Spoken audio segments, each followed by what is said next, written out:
Hello and welcome back to my channel. Well, I thought I would continue with the Eldar Lore, and I would now start and do the Phoenix Lords. Now, I don't know the backstory of every Phoenix Lord, but the ones that I do know, I will say. So, I'm going to start it all off with Azurian, in order that they were found. Azurian, they call him the captain, if you will, of the Phoenix Lords. He was the initial teacher, the exarch, the squad leader, if you will. He was found on one of the fallen craft worlds. He is of the generation of the fall. So that puts him, well, I say it puts him at 10,000 years old.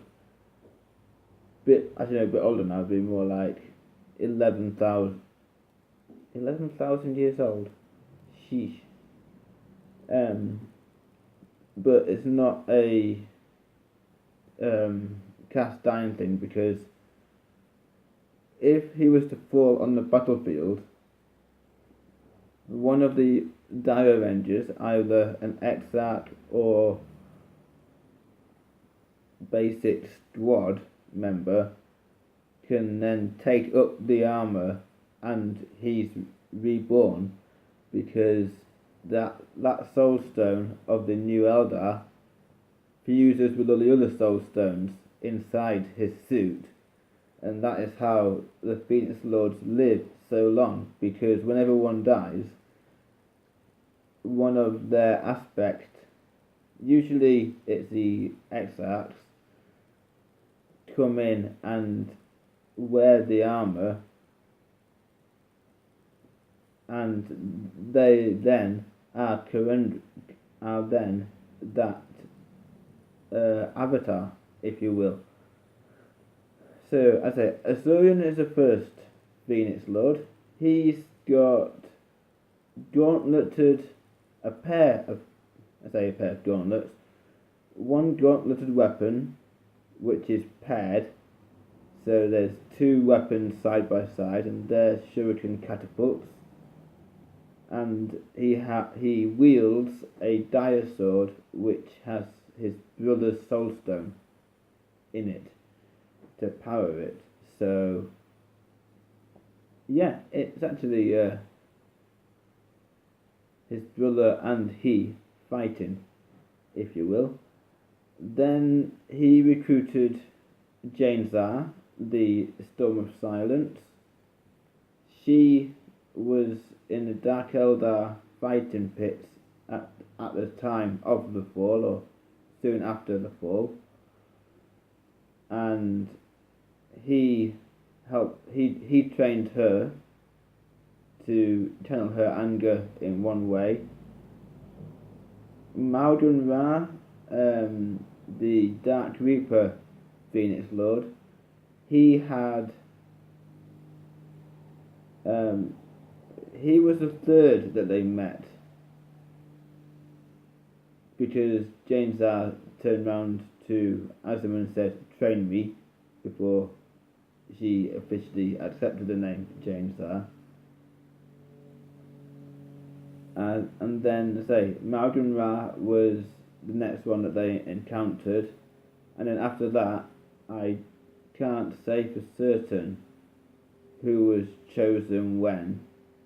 All I do know is the striking scorpions have two possible Phoenix Lords. There's Kurandrus, who is the accepted Phoenix Lord, and there is Ahara. Ahara was originally the first Phoenix Lord for the Scorpions, but Kurandrus felt it wasn't quite along the lines of Kane's teaching, or something similar to that, and as a result, he duelled him. Now, whether he fled or whether he was killed, no one can say for certain, not even, You could ask Kurandrus, but I doubt he'll talk to you about it. So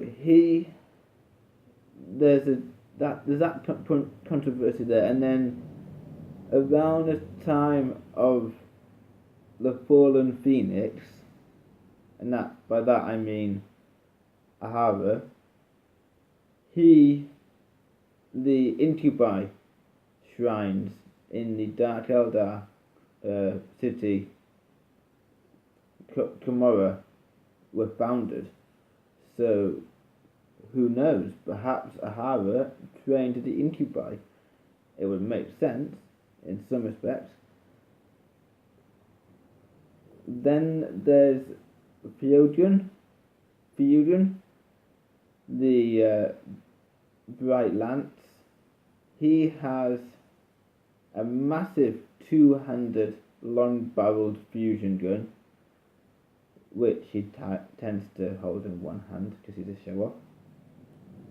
Yeah, he's got a fire pike in one hand and a fire axe in the other, and he's prophesied to be the last to fall in Iranadandra, which is the end of all times, great big battle for the Eldar civilization.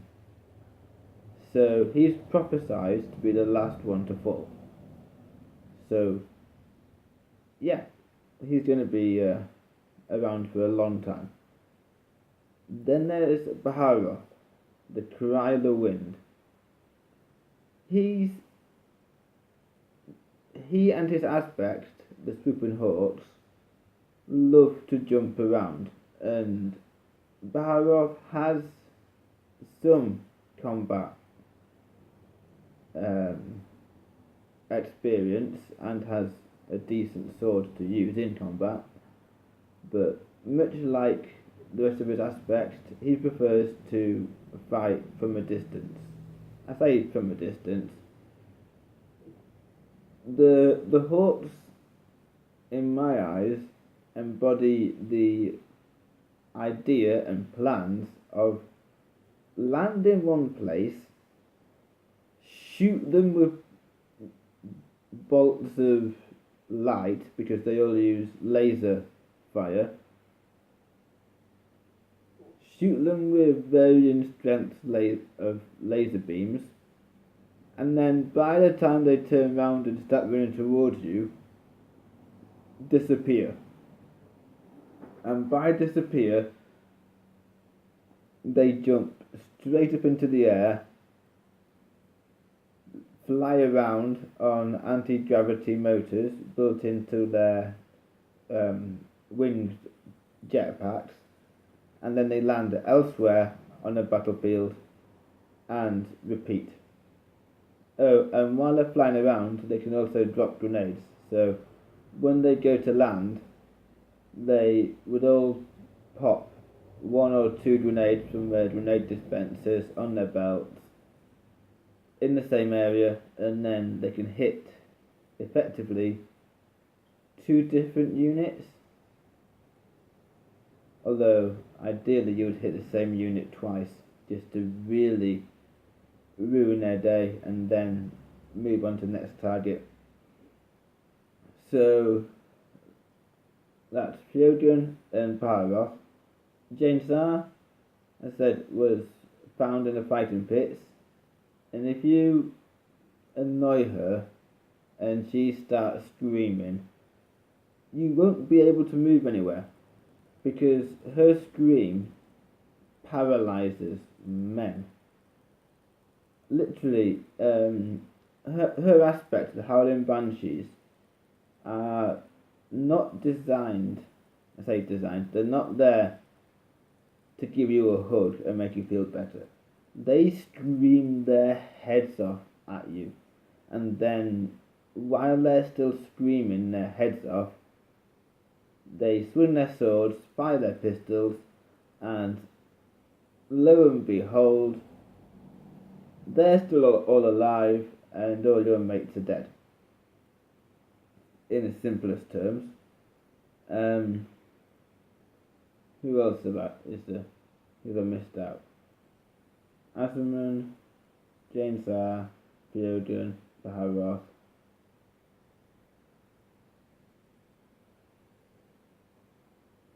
So those are the main aspects of Cain.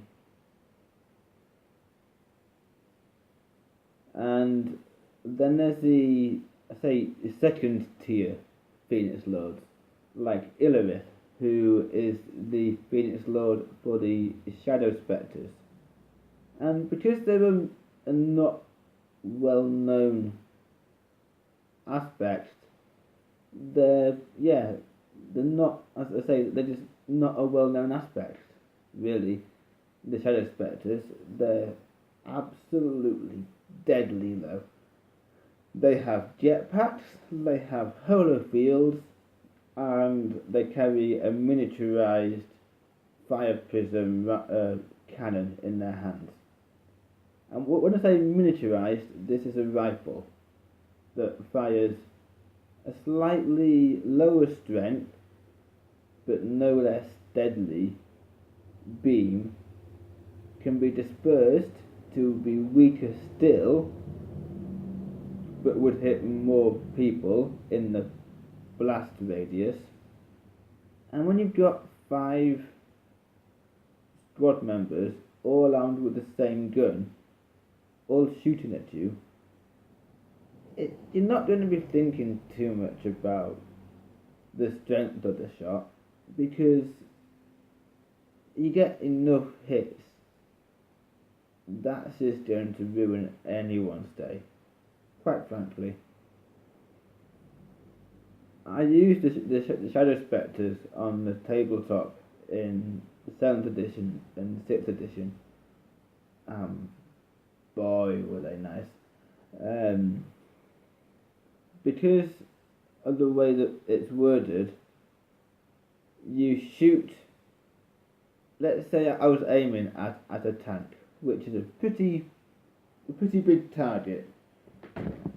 This was back when they had hull points, not these wounds that they have now. So I could take my 5 guys, shoot at the tank with my strength 6 AP3 beams, hit say 4 times, and go, okay, so I've hit 4 times, I'm going to Ghost Light and combine all these shots into one, because that tank's armoured too heavily for me to penetrate it with multiple strength 6 shots. So the first shot is strength 6, so you discount 1 dice, and then you add 3, 1 for each, plus 1 strength for each shot, to the strength of the gun that's fired it. So you go strength 3, so strength 6, that's 7, 8, 9. So that's strength 9 from 4 guys hitting. Strength 9, and the AP gets better, so it goes down by 1 for every guy who hit.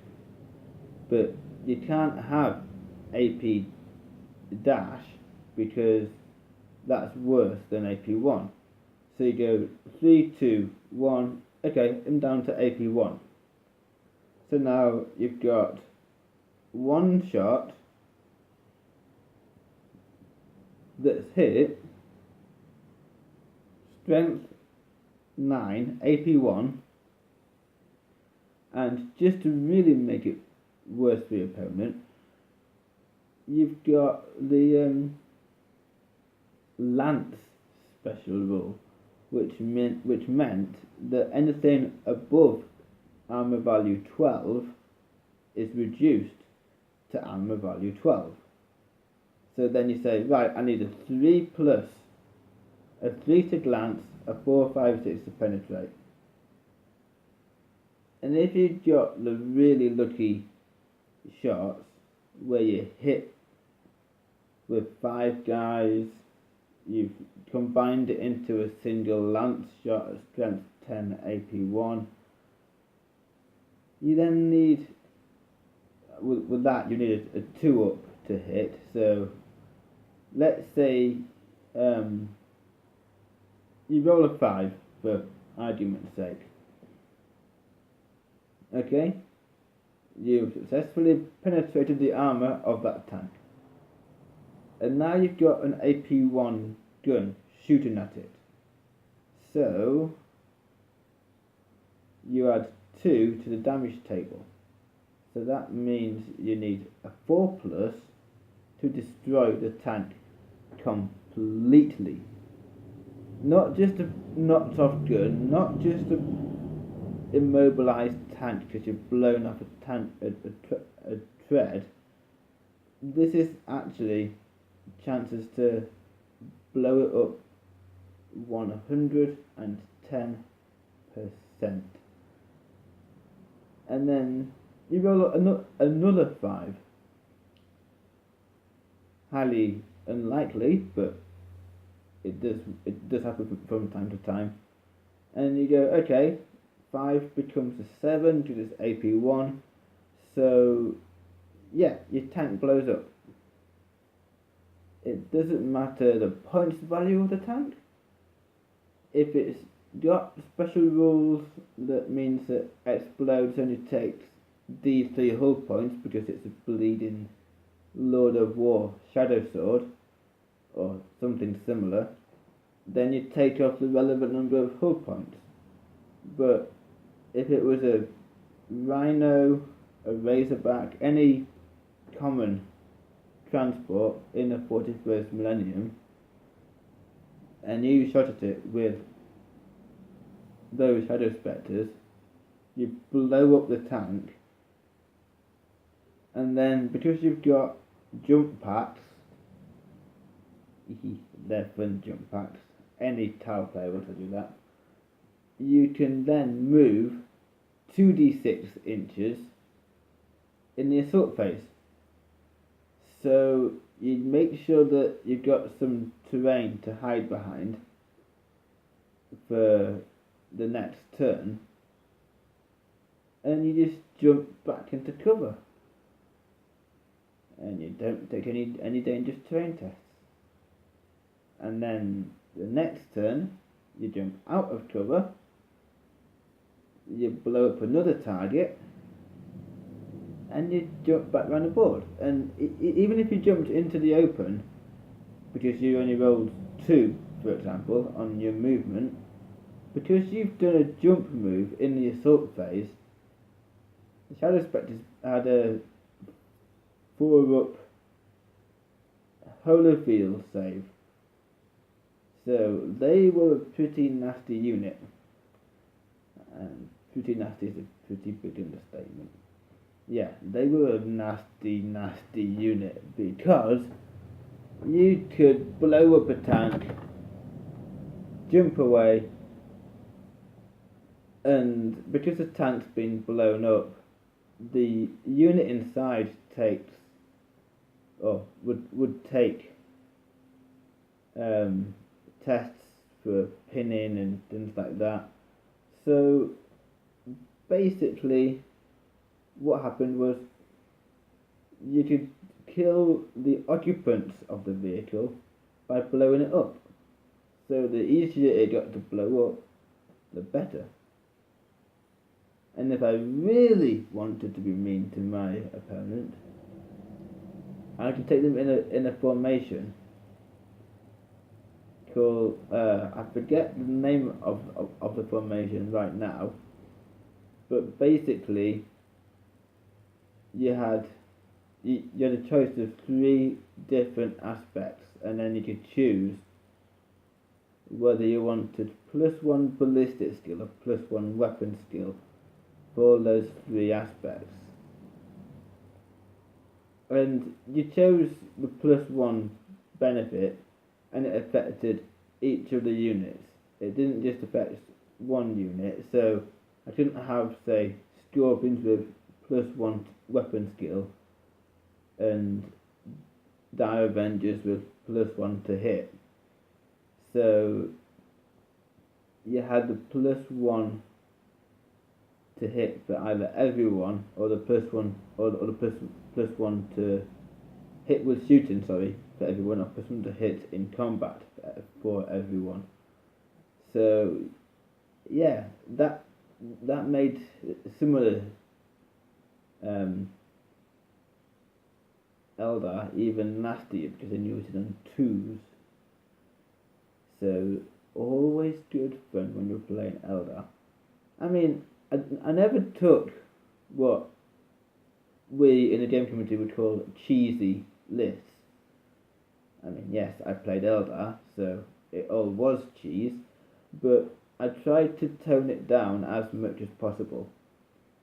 So I didn't take formations where I didn't need to take formations. I would take all sorts of random units. Like, I knew Vipers were quite a nasty unit, and I would run them dirt cheap. It would be 180 points for 3 Vipers with 2 shuriken cannons, and boy did those guys pay their points back game after game after game after game, because all it takes is, well, I've got 18 shots hitting the enemy army on 3s, and then any 6s of AP2. So it doesn't matter who I shoot at. It could be Space Marine Terminators, it could have been characters. It was a bit overkill for characters, to be fair, but I'm pretty certain.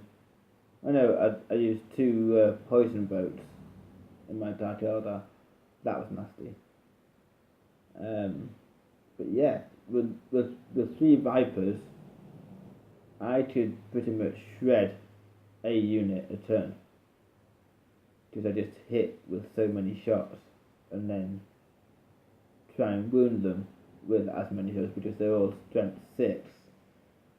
Anything which had armor value 10 or 11 wasn't safe, and because they're moving as skimmers and were fast skimmers, they could fire both guns moving 12 inches. So I could move around, pivot them once, and then blast open tanks with my leisure, with fun. So yeah, that's everything about the Eldar Lore. I will try and get some more videos made the rest of this week, although I can't guarantee it. So I shall see you all in my next video. Thank you for watching.